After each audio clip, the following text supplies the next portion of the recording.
వేల్ సమస్యతో బాధపడుతున్నారా? ఇప్పుడు లేజర్ చికిత్సతో ట్రీట్మెంట్ రేంజ్ హాస్పిటల్స్ లో శాశ్వత పరిష్కారం. ఇప్పుడే సంప్రదించండి.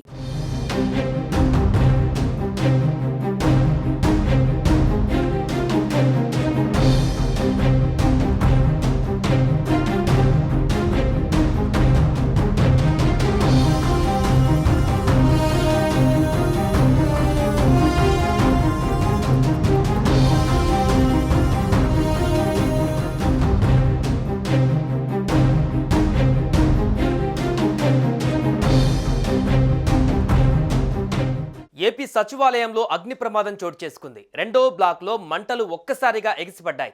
ఇదే బ్లాక్లో డిప్యూటీ సీఎం పవన్ కళ్యాణ్ పేషి ఉంటుంది.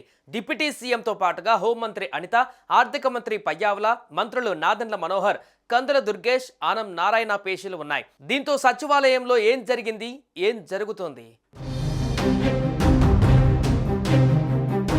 అగ్ని ప్రమాదం వెనుక కారణం ఏంటి?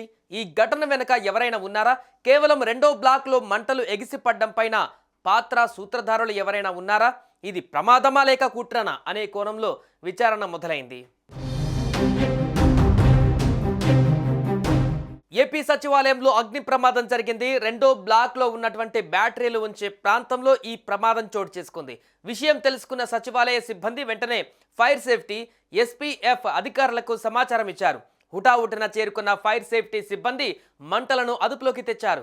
సచివాలయంలోని రెండో బ్లాక్లోనే డిప్యూటీ సీఎం పవన్ కళ్యాణ్, ఆర్థిక మంత్రి పయ్యావుల కేశవ్, పౌర సరఫరాల శాఖ మంత్రి నాదెండ్ల మనోహర్, టూరిజం మంత్రి కందుల దుర్గేష్, దేవాదాయ శాఖ మంత్రి ఆనం రామనారాయణ రెడ్డి, మున్సిపల్ శాఖ మంత్రి నారాయణ, హోంమంత్రి వంగలపూడి అనిత పేషీలు ఉన్నాయి. తెల్లవారుజామున అగ్ని ప్రమాదం జరగడంతో సిబ్బంది ఎవరూ కార్యాలయం లోపల లేరని సమాచారం. ఈ ఘటనకు సంబంధించి పూర్తి వివరాలు తెలియాల్సి ఉంది.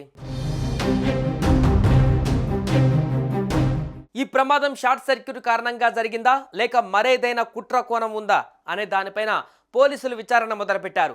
అగ్ని ప్రమాదం గురించి వెంటనే సీఎం, డిప్యూటీ సీఎంలకు సమాచారం ఇచ్చినట్టుగా ప్రభుత్వ వర్గాలు చెబుతున్నాయి. సచివాలయంలో రెండో బ్లాక్లో జరిగిన అగ్ని ప్రమాదం పైన హోంమంత్రి అనిత ఆరా తీశారు. ఫైర్ సిబ్బంది అప్రమత్తమై మంటలను ఆర్పివేసినట్లుగా పోలీసు ఉన్నతాధికారులు హోంమంత్రికి వెల్లడించారు. బ్యాటరీలు ఉండే ప్రాంతంలో ప్రమాదం జరిగినట్లు వివరించారు. పూర్తి స్థాయిలో విచారణ జరిపి ప్రమాదానికి గల కారణాలను తేల్చాలని సంబంధిత అధికారులను హోంమంత్రి ఆదేశించారు.